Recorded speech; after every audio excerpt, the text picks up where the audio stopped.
time I met Billy, I was 5 years old. I got up one morning, my mom was at the stove making breakfast, and I walked up to her and I looked up and I patted her on the stomach and I said, "Mom, you're getting fat." And she said, "No, I'm not getting fat, I'm pregnant, and we're gonna have a little brother or a little sister coming pretty soon." And I was so excited, and I hoped that it would be a boy, and sure enough, it was.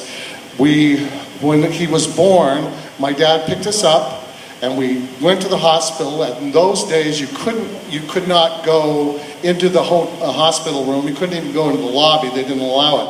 So we stood out on the street. My mom opened up her window on the third floor of the hospital and we talked to her from there.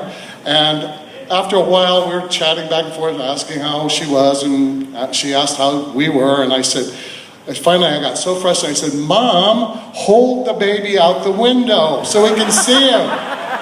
And she said, "No." But I know Billy wouldn't have cared.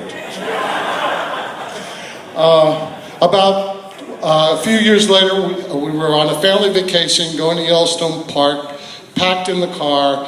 My dad was driving, Mom in the front seat. I had shotgun. We had to share that as we went down the road, but I was lucky enough to be in that position.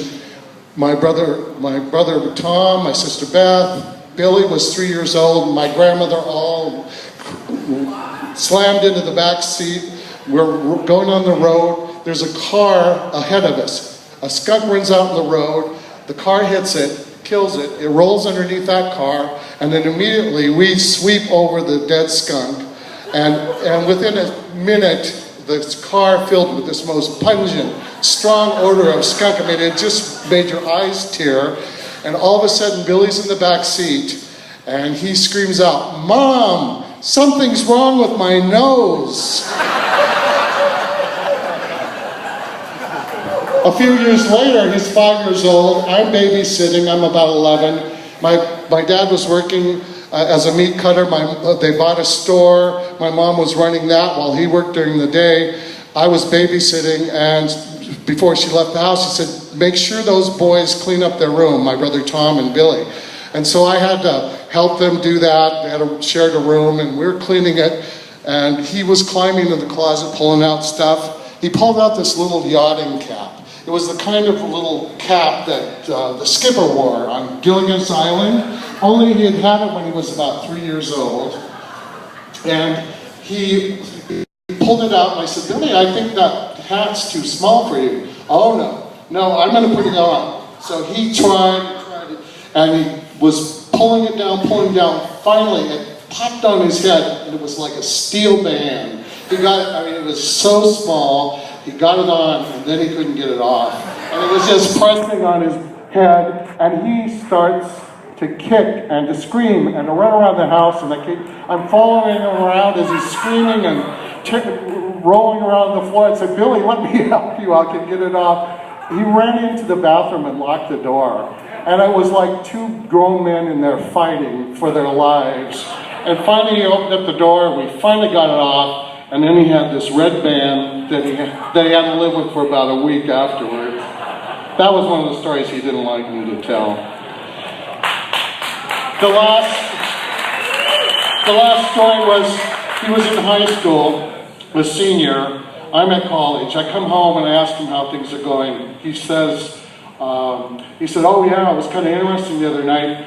I went out with some friends, and then I stopped at this little taco place, late night taco place, had a couple of tacos.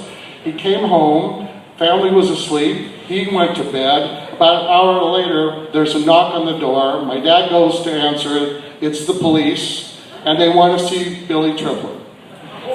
And so they have to go wake Billy up. He comes up, and he was fingered for stealing a gumball machine from the taco place.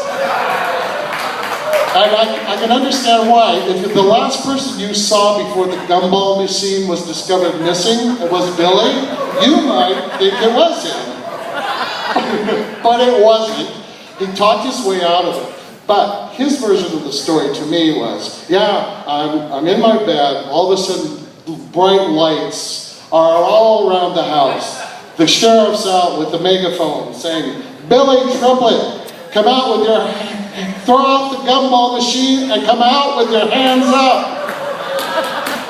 And Billy strolls up, walks out, opens up the front door, lights shining in his eyes, and he goes like this.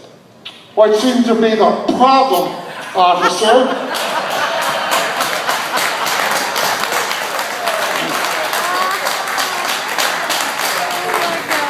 Well, they were my favorite stories, and I love to tell them. When I talked with the people back in Wisconsin where he was, do you think there was love here? There's the same amount of love with all those people back there. They just came forward. They took care of everything over there. They established a scholarship in his name, an ongoing scholarship that they're going to fund people every single year from now on out. They love him so much. People donated money.